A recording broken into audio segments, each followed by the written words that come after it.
बिस्मिल्लाहिर्रहमानिर्रहीम। Dear students, अस्सलाम वालेकुम। आज के लेक्चर में हम एक्टिव ट्रांसपोर्ट, एक्सोसाइटोसिस, एंडोसाइटोसिस और फिल्ट्रेशन पढ़ते हैं। तो चलो शुरू करते हैं।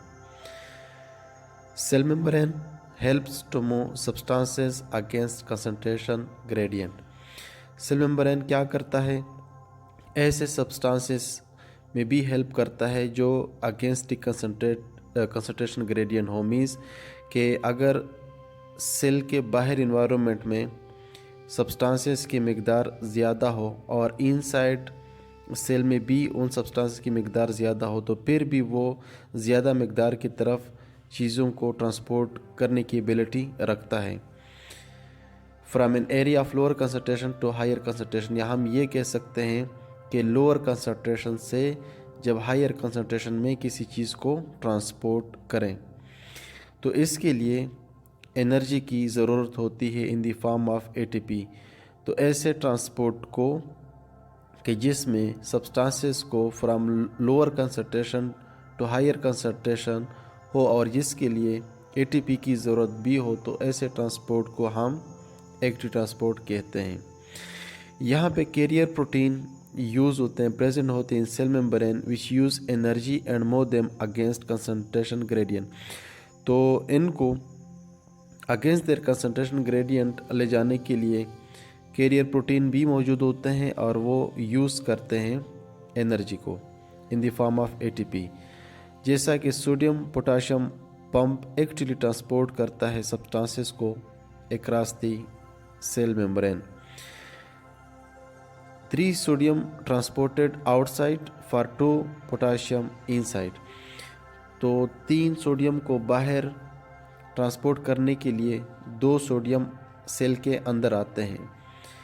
यहाँ पर हम ये कह सकते हैं कि सोडियम की कंसंट्रेशन आउटसाइड मेम्ब्रेन भी ज़्यादा होता है, लेकिन फिर भी सेल सोडियम को एक्चुअली ट्रांसपोर्ट करता है toward the outside of the cell membrane.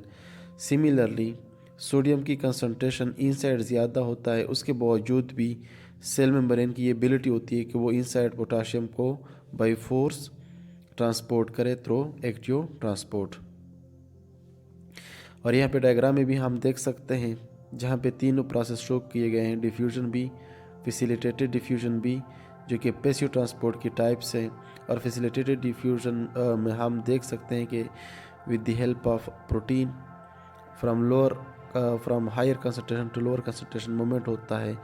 जबकि यहाँ पे हम एक्टिव ट्रांसपोर्ट भी देख सकते हैं जहाँ पे protein with the help of ATP substances को against the concentration gradient transport करता है from outside to inside. Next हम देखते हैं एंडोसाइटोसिस को। ये ऐसा प्रोसेस है, ये जर्नल टर्म है that brings macromolecule, large particles and even small particle or cell into the cell.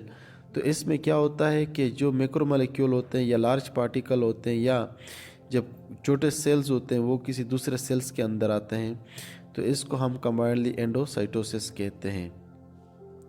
Cell membrane invaginate and takes in the material from the environment forming a small packet. तो यहाँ पे cell membrane inside की तरफ इन्विजिनेशन इनकी हो जाती है और जिसके रिजल्ट में एक पॉकेट नुमा स्ट्रक्चर बनता है। ये पॉकेट नुमा जो स्ट्रक्चर होता है सेल मेम्ब्रेन का, ये डीपन्स होता है और बनाता है वेसिकल को, और ये वेसिकल पर ये सेपरेट होता है फ्रॉम दी प्लाज्मा मेम्ब्रेन। और उसके बाद ये माइग्रेट करता है with its contact to the cell interior. फिर ये उनके अंदर जितनी भी चीज़ें हो, या सब्सटेंसेस, पार्टिकल हो, मैक्रोमोलेक्यूल जो भी हो, तो उनको ये सेल के अंदर माइग्रेट करके लाता है। उसके बाद है एक्सोसाइटोसिस। एक्सोसाइटोसिस में क्या होता है कि यहाँ पे मटेरियल की पैकिंग होती है इन वेसिकल और फिर ये सिक्रेटेड होते हैं फ्रॉम दिस सेल। तो सबसे पहले साइटोप्लाज्म के अंदर जो सब्सटेंसेस हो या मटेरियल हो जिन्होंने सेल के बाहर जाना होता है, तो सबसे पहले वेसिकल उनके बनते हैं और वेसिकल गल्जी बॉडीज़ बनाते हैं। फिर ये वेसिकल ट्रांसपोर्ट होते हैं टुवर्ड दिस सेल मेम्ब्रेन और वहाँ पे क्या करते हैं, ये बाइंड होते हैं, ये वेसिकल सेल मेम्ब्रेन के साथ बाइंड करते हैं और फिर उनके जो कंटेंट होते हैं वो बाहर को रिलीज़ होते हैं और जो वेसिकल होता है वो मेम्ब्रेन में इनकॉर्पोरेट होता है और सेल मेम्ब्रेन का हिस्सा दोबारा बन जाता है। और यहाँ पे डायग्राम में भी हम देख सकते हैं दोनों प्रोसेस को, एक्सोसाइटोसिस बी और एंडोसाइटोसिस बी, जिसमें एक्सोसाइटोसिस में गल्जी बॉडीज़ का रोल हम देख सकते हैं कि जो सब्सटेंसेस जिन्होंने बाहर को ट्रांसपोर्ट होना होता है वो वेसिकल के फॉर्म में उनकी पैकेट्स बनते हैं और वो फिर बाहर को ट्रांसपोर्ट होते हैं। सिमिलरली जब कोई सब्सटेंसेस सेल के अंदर आता है तो वो पहले सेल मेम्ब्रेन जाके इन्विजिनेशन बनाता है या पॉकेट लाइक स्ट्रक्चर, फिर वो सेल मेम्ब्रेन जाके इसको सराउंड करता है और वेसिकल बनाता है, फिर जाके वो सेल के अंदर इंपोर्ट होता है। नेक्स्ट हम देखते हैं फिल्ट्रेशन को।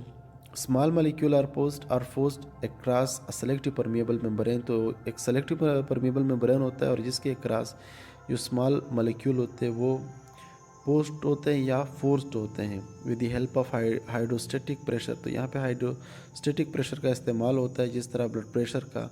तो प्रेशर के ज़रिए जो सब्सटेंसेस सेपरेट होते हैं across the semi permeable membrane, उस प्रोसेस को हम फिल्ट्रेशन कहते हैं। In our body filtration occurs in kidney. तो हमारे किडनी में फिल्ट्रेशन का प्रोसेस होता है and helps us filter out harmful waste material की, जिसके रिजल्ट में फिर हार्मफुल जो वेस्ट मटेरियल है वो फिल्टर आउट होते हैं, फिर वो जाके उनसे यूरिन बनता है और आउटसाइड द बॉडी वो फिर एक्सक्रीट होते हैं। और यहाँ पे डायग्राम में भी हम देख सकते हैं एक सिंपल फिल्ट्रेट के वो किस तरह काम करता है, किस तरह आयंस को वो सेपरेट करते हैं। जो बड़े आयंस होते हैं वो फिल्टर नहीं होते हैं और जो स्मॉल होते हैं वो आसानी से फिल्टर होते हैं थ्रू सेमी परमिएबल मेम्ब्रेन। और कुछ फिशेस वगैरह भी अपना जो खुराक होता है, फूड होता है, वो थ्रू फिल्ट्रेशन हासिल करते हैं। Thanks for watching.